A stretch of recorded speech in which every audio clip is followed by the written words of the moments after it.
Hello everyone. तो बच्चों क्या हाल है आप लोगों के। तो बेटा जैसे कि हम आरएमसी के प्रीवियस ईयर की क्वेश्चन की सीरीज कर रहे हैं, आपको पता है। तो बेटा ये उसका नेक्स्ट पार्ट है, ठीक है।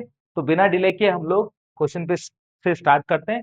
देखो पहले क्वेश्चन रीड करेंगे आप लोग और 2 मिनट के लिए यहाँ पे पॉज करके खुद से ट्राई करेंगे इस क्वेश्चन को, फिर मेरे सॉल्यूशन को देखेंगे, ठीक है बेटा।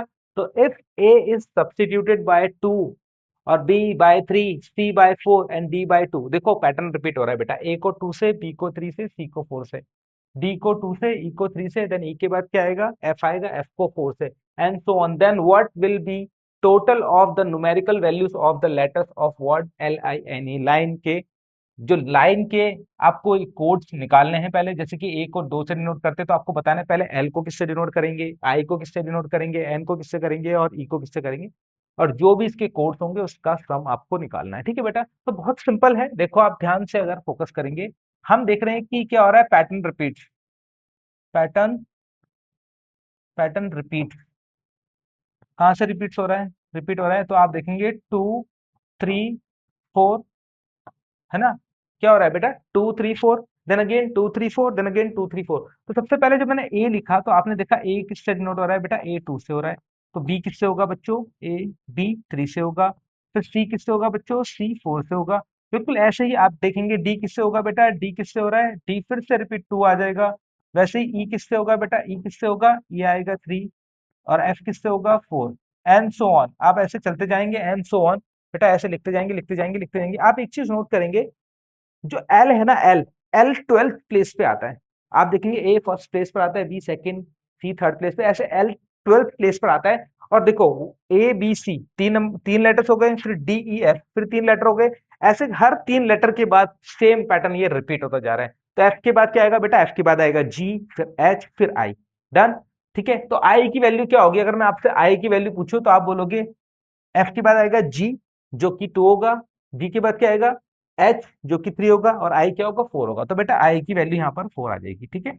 आई 4 आ जाएगा, ठीक है। F G H I, then H के बाद आई के बाद क्या आएगा, जे के एल। एल लिखोगे बेटा, एल फिर से 4 रिपीट हो जाएगा। इसके बाद आएगा एल, क्या होगा बेटा, एल फिर से 4 रिपीट हो जाएगा। डन। और एल क्या क्या दिया है हमें, देखो एल हमने निकाल लिया है, आई हमने निकाल लिया, एन क्या होगा बेटा, N will be on the 14th place. तो जो एल है, एल 12th प्लेस पर है तो 4 आया। 4 के बाद क्या आता है, 4 के बाद नेक्स्ट फिर से 2 रिपीट होता है, फिर 3 आता है, तो एल के बाद आएगा एम, फिर आएगा एन। इसका मतलब एन क्या होगा बेटा, एन कुछ और नहीं होगा, एन 3 होगा, क्योंकि एम 2 आएगा तो एन 3 आ जाएगा, ठीक है। एन भी आ गया मेरे पास। अब ई बचा है जो कि ई 3 दिया हुआ है, तो सब आ गया हमारे पास, एल आ गया है। तो एल हमें L I N E, L I N, L I N E, ठीक है। एल क्या है, आप देखेंगे एल फोर्थ है सर, 4 है। आई क्या है बेटा, आई कितना है, आप देखेंगे आई 4 है सर। और एन कितना है, एन 3 है सर। और ई कितना है सर, ई भी 3 है। तो जब आप इसका सम करेंगे 4 + 4 + 3 + 3 कितना आ जाएगा, दैट इज 14, जो कि मेरा आंसर आ जाएगा, ठीक है। चलो हम आगे से स्टार्ट करते हैं। तो लाइन के जो कोड्स लिखे हैं हमने 4 4 3 3, और उनका सम किया 14 आ गया। चलो नेक्स्ट क्वेश्चन पे चलते हैं। देखो फिर से रीड करेंगे पहले। The length of each of two equal sides of an isosceles triangle is 4 metre, less than twice the length of the third side. If the perimeter of the triangle is 57 metre, then find the dimension of the triangle, ठीक है। हमें पूरे triangle का perimeter दिया हुआ है, पूरे triangle का पेरीमीटर दिया है। तो स्टार्टिंग कहां से करेंगे, सबसे पहले हम मैं मान लेता हूं बेटा, let the third side be, let let third third side of third side of triangle. तो मैं थर्ड साइड ऑफ ट्राइंगल की लेट कर लेता हूँ बेटा। Let third side of triangle equals to x metre. Done. मैंने क्या माना बेटा, थर्ड साइड को एक्स मीटर मान लिया, ठीक है। अब वो क्या कह रहा है, बाकी देखो आइसोसेलेस ट्रायंगल होता क्या है। Isosceles triangle, basic isosceles triangle ये होता है बेटा कि किसी भी ट्रायंगल की अगर दो साइड्स इक्वल होती है, ये देखो किसी ट्रायंगल की दो साइड्स इक्वल होती है, मान लीजिए ये दोनों साइड्स इक्वल है। अगर इस ट्रायंगल की दो साइड्स इक्वल है तो ये आइसोसेलेस है। और मेन बात बेटा, अगर दो साइड्स इक्वल है तो इनके इसके अपोजिट ये वाला एंगल और इसके अपोजिट ये वाला एंगल ये भी इक्वल होता है, ठीक है। जो दो साइड्स इक्वल होती है उसके अपोजिट के एंगल्स भी इक्वल होते हैं, इसी को हम लोग आइसोसेलेस ट्रायंगल कहते हैं। तो आपको पता चल गया दो साइड्स इक्वल होती है, तो एक थर्ड साइड तो हमें पता चल गई। अब जो इक्वल साइड्स हैं, तो अब हमें वो निकालनी है। देखो मैं क्या कर रहा हूँ, दो कह रहा length of the each two equal sides, तो अब मैं निकाल रहा हूँ ईच इक्वल साइड्स जो होती है। अब बेटा मैं क्या कर रहा हूँ, अकॉर्डिंग टू क्वेश्चन में, अकॉर्डिंग टू क्वेश्चन क्या कहा गया है, according to question, according to question हमें अकॉर्डिंग टू क्वेश्चन क्या बोला है बेटा, हमें क्वेश्चन में ये बोला है कि जो दो इक्वल साइड्स है, जैसे कि ये दो इक्वल साइड्स है, वो थर्ड साइड से क्या है, थर्ड साइड्स के डबल से 4 लेस देन है। तो according to question third side each each equal each equal sides क्या होगी बेटा, वो इक्वल साइड्स क्या होंगी, according to question they are saying जो x है इसका डबल करके उसमें 4 सब्ट्रैक्ट कर देंगे तो ईच इक्वल साइड्स आ जाएंगी, ये आ जाएगा 2x माइनस 4। ठीक है, तो जैसे कि ये है बेटा, ये है 2x माइनस 4, तो ये वाली भी 2x माइनस 4 होगी ऑब्वियसली, यस और नो। और ये वाली क्या होगी बेटा, ये x होगा। ठीक है, हमें दे दिया। अब क्या दिया है, हमें दिया है perimeter of the triangle, perimeter of the triangle. So according to question हमें क्या दिया है, पेरीमीटर ऑफ ट्राइंगल। तो पेरीमीटर ऑफ ट्राइंगल क्या है, पेरीमीटर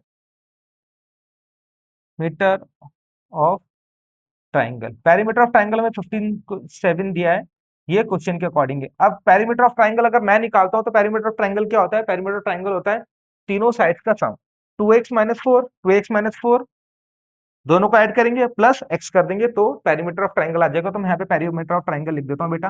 पहले मैंने लिखा x plus 2x minus 4 plus 2x minus 4, this is the perimeter of triangle. ठीक है, जिसको आप सम करेंगे बेटा, सम करने के बाद ये आएगा 2x plus 2x that is 5x 5x 5x minus 8 आ गया बेटा पेरीमीटर ऑफ ट्राइंगल। ठीक है, ये हमारे अकॉर्डिंग जो हमने लेट की थी वैल्यू, थर्ड साइड को हमने लेट किया था और ईच साइड को हमने 2x माइनस 4 माना था, उसके अकॉर्डिंग जो हमने पेरीमीटर ऑफ ट्राइंगल निकाला वो 5x माइनस 8 आया। अब देखेंगे आगे, according to question perimeter of triangle क्या है, तो perimeter of triangle, perimeter of triangle, perimeter of triangle, this is perimeter of triangle equals to 57 है बच्चों, 57 मीटर। कितना है, 57 मीटर। अब मैं यहाँ पे क्या लिख देता हूँ, मैं ब्रैकेट में लिख देता हूँ गिवन, यहाँ पे लिख देता हूँ गिवन। ठीक है, मैंने यहाँ पे लिख दिया गिवन, ये गिवन।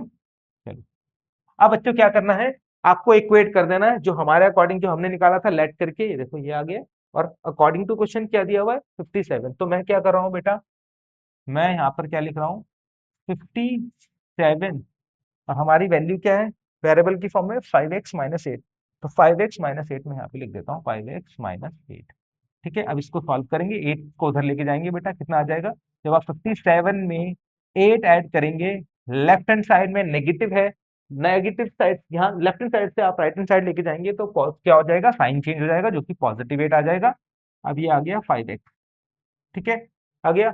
अब क्या करना है बेटा, 57 प्लस 8 कितना होता है, 57 प्लस 8 आप करेंगे तो ये आता है बेटा 65। क्या आता है, 65, 65। तो 5x इक्वल्स टू 65 आ गया। तो x इक्वल्स टू कितना आ जाएगा बेटा, 65 divided by 5, the answer is 13। तो आप बोलेंगे सर आंसर 13 आ गया। ठीक है बेटा, तो एक साइड हमारी थर्ड साइड क्या है, 13 आ गई, थर्ड साइड 13 आ गई। तो बची हुई ईच इक्वल साइड क्या होगी, so now each equal side, equal side क्या होगी, ईच इक्वल साइड, जो कि हमें दिया हुआ था 2x माइनस 4। अब 2x माइनस 4 की वैल्यू पुट करेंगे बेटा, x क्या है हमारे पास, x आ गया है 13, तो आप यहाँ पे 13 लेंगे, माइनस का 4 कर देंगे, कितना आएगा, 13 टू ज़ा 26 माइनस 4 दैट इज 22, 22 आ गया बेटा 22 मीटर। ये मीटर है, इसको मीटर में लिख देते हैं। सो साइड्स ऑफ ट्राइंगल पूछा था हमसे, sides of triangle equals to कितना आ गया, 13, 22, 13 मीटर में metre, 13 metre, 22 metre and 22 metre, this is our answer, ये हमारा आंसर है बेटा। ठीक है, चलो नेक्स्ट पे आते हैं हम लोग। Our room is 4.5 meter long or 4 meter wide and 3 meter high.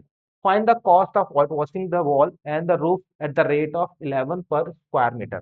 ठीक है, हमसे क्या पूछा है, एक रूम है उसको व्हाइट वॉश करना है, उसकी 4 वॉल्स को भी व्हाइट वॉश करना है और उसके रूफ को भी व्हाइट वॉश करना है। ठीक है, तो बेटा सबसे पहले स्टार्टिंग हम कैसे क्या करेंगे, हमें क्या क्या गिवन है, क्या क्या गिवन है, length, length length of room, length of room कितना है, length of room is given that is 4 meter wide. ठीक है, sorry sorry 4.5, length of room is 4.5 metre. Okay, then the breadth is what, breadth या width, width width कितनी दी है बेटा, with को मैं मैं बी मान के चल रहा हूँ यहाँ पे, ठीक है, और लेंथ को मैं एल लेके चल रहा हूँ, ठीक है, स्टार्टिंग से, ताकि जब मैं फॉर्मूले में पुट करूँ तो आपको कंफ्यूजन ना हो। ठीक है, 4.5 आ गया। और विथ डी है, विथ क्या दे रखी है बेटा, 4 मीटर। विथ कितनी दे रखी है, 4 मीटर। अब क्या दिया हुआ है बेटा, हाइट। हाइट, हाइट कितनी दी है, हाइट, हाइट एच जो कि दी है बेटा 3 मीटर। ठीक है, अब कह रहा है find the cost of white washing the wall and at the rate of 11 rupees per metre. तो सबसे पहले अगर मैं मुझे पूरे रूम का एरिया निकालना है, रूम में एरिया क्या क्या निकालना है, 4 वॉल्स का एरिया इंक्लूडिंग रूफ। तो मैं क्या करूंगा, total total white white washing total white washing area. अगर मुझे टोटल व्हाइट वॉशिंग एरिया निकालना है, व्हाइट वॉश करने का टोटल व्हाइट वॉशिंग एरिया निकालना है, तो बेटा मैं क्या करूंगा, area of 4 wall plus area of roof, area of 4 walls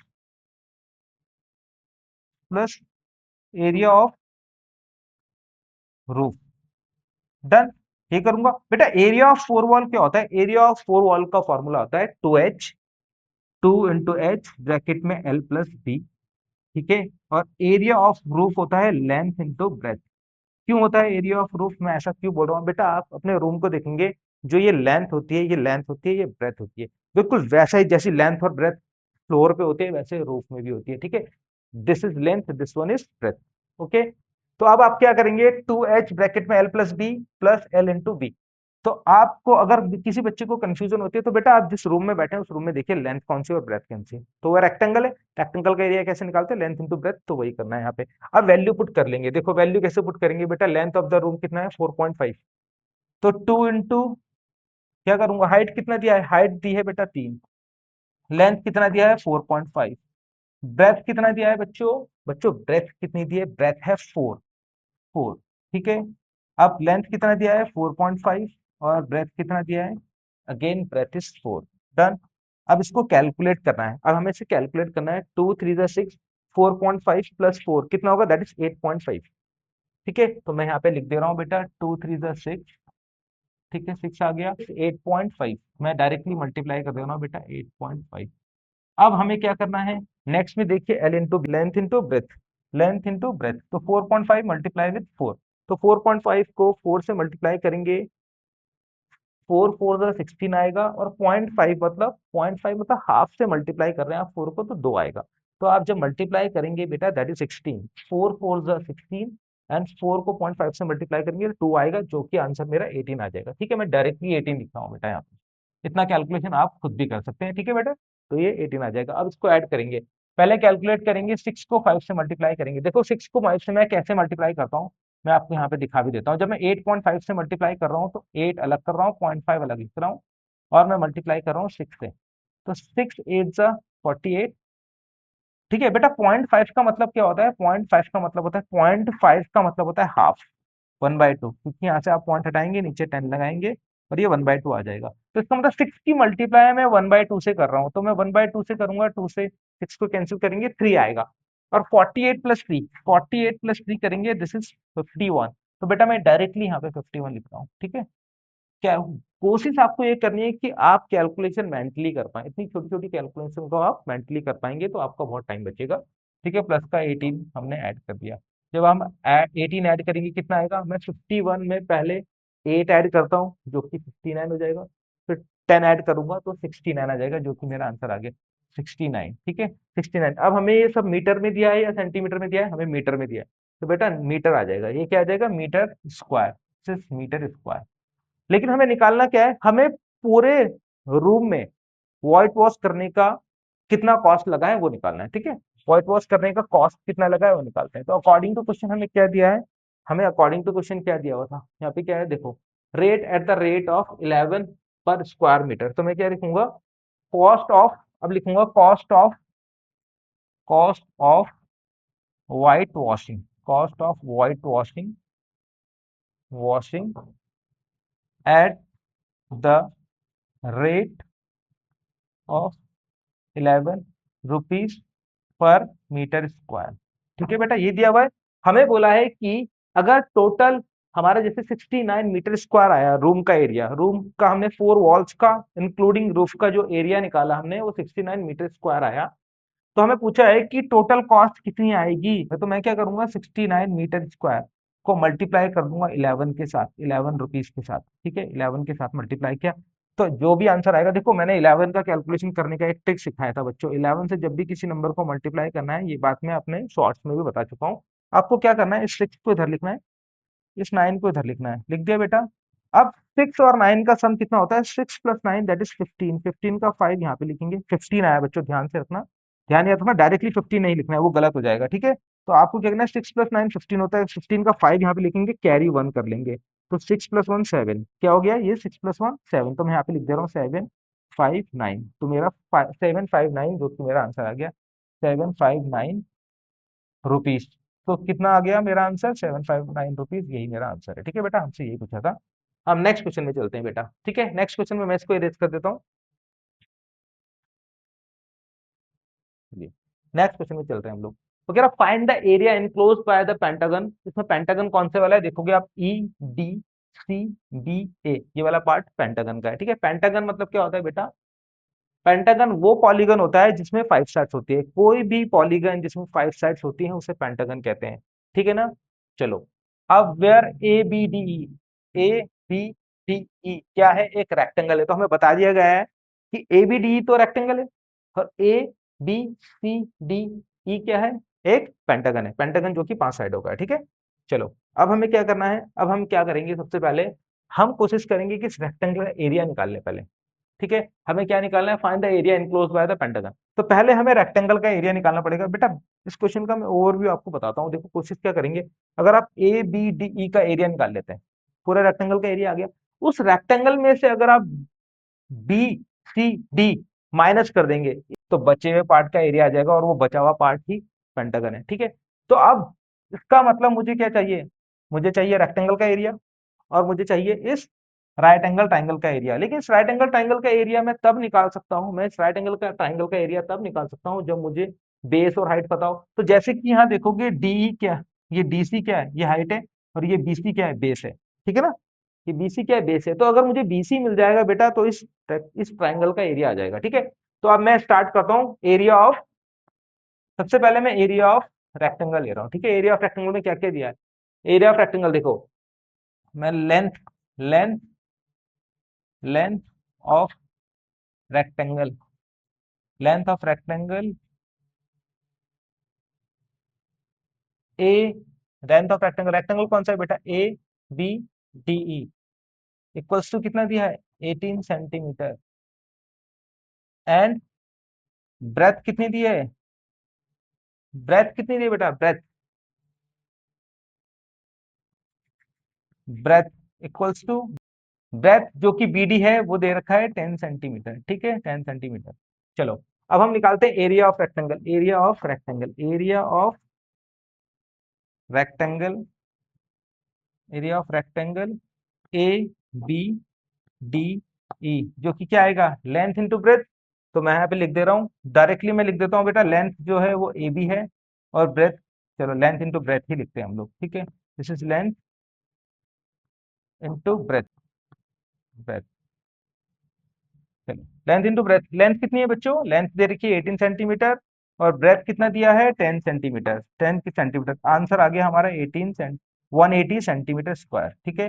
हमारा क्या आंसर आया, एरिया ऑफ रेक्टेंगल एबीडी हमने निकाला 18 सेंटीमीटर इंटू 10 सेंटीमीटर, जो कि 180 सेंटीमीटर स्क्वायर आ गया, ठीक है। अब मुझे क्या करना है, अब मुझे इस राइट एंगल ट्राइंगल का एरिया निकालना है, ठीक है। तो अब मैं क्या कर रहा हूं, अब मैं ले रहा हूं इन ट्राइंगल, अब मैं ले रहा हूं triangle in triangle B C D, in triangle B C D, B C D, in triangle B C D, angle C equals to 90 degree, जहाँ पे एंगल सी क्या है बेटा 90 डिग्री, मैं बता दे रहा हूँ आपको यहाँ पे कौन 90 डिग्री है, एंगल सी 90 डिग्री है, ठीक है। अब नेक्स्ट लाइन में करते हैं, यूजिंग यूजिंग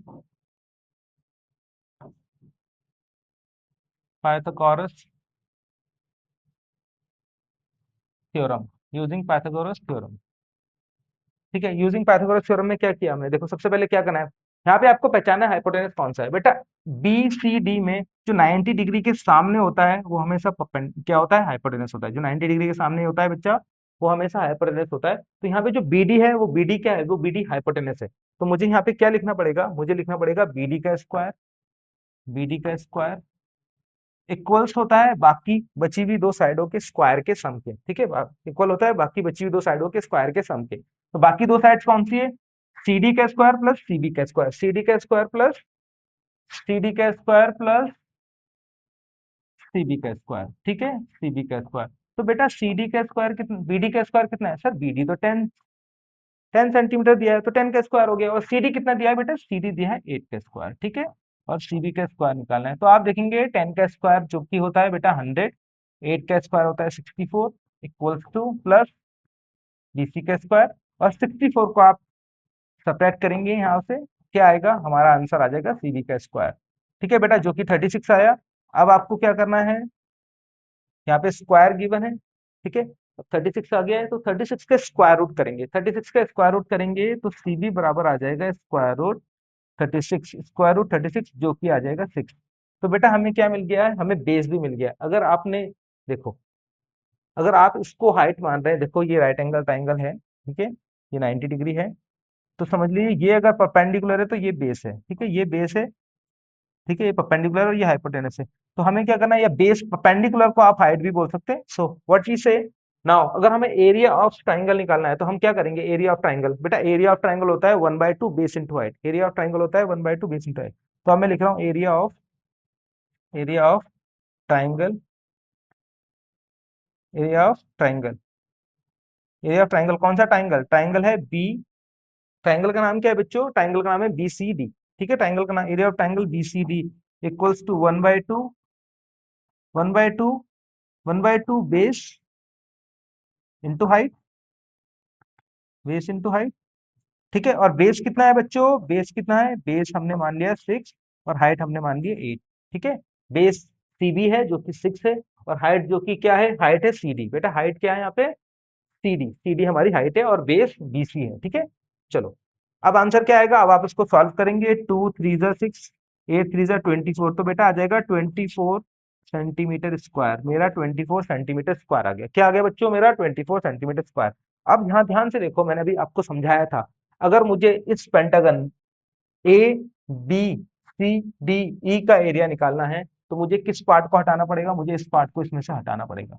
इस रेक्टेंगल में से अगर मैं इस पार्ट को हटा दूंगा, इस रेक्टेंगल में से अगर मैं इस पार्ट को हटा दूंगा तो क्या आएगा, जो बचा हुआ है उसका एरिया आएगा, और जो बचा हुआ है वही पेंटागन है। तो ठीक है, मुझे क्या करूंगा, अब मैं क्या कर रहा हूँ, देखो बेटा, अब मैं क्या लिखने वाला हूँ, मैं लिखूंगा area of pentagon, area of pentagon, pentagon, area of pentagon equals to, area of pentagon equals to area of, area of rectangle, rectangle minus area of triangle, area of triangle, ठीक है बेटा। अब एरिया ऑफ रेक्टेंगल कितना है, area of rectangle बेटा 180 centimetre square है, ये देखो एरिया ऑफ रेक्टेंगल कितना है 180 सेंटीमीटर स्क्वायर, ठीक है। और एरिया ऑफ ट्राइंगल कितना है बेटा 24, ठीक है। तो 180 सेंटीमीटर स्क्वायर माइनस 24 सेंटीमीटर के स्क्वायर, तो 180 माइनस 24 आप सब्ट्रैक्ट करेंगे, तो पहले आप 20 सब्ट्रैक्ट करेंगे तो 160 आएगा, उसमें से 4 सब्ट्रैक्ट कर देंगे तो 156, तो मेरा 156 सेंटीमीटर स्क्वायर आएगा। जो मुझे चाहिए था वो मेरा आ गया, ठीक है। हमें एरिया ऑफ पेंटागन निकालना था, एरिया ऑफ पेंटागन हमारा आ गया है, ठीक है। अगर आप पेंटागन का नाम भी लिखना चाहेंगे तो लिख सकते हैं ए बी सी डी, ठीक है, आपको लिखना है ए बी सी डी, आप यहाँ पे लिख सकते हैं pentagon A B C D E, आप पेंटागन का नाम भी यहाँ पे लिख सकते हैं। Thank you guys.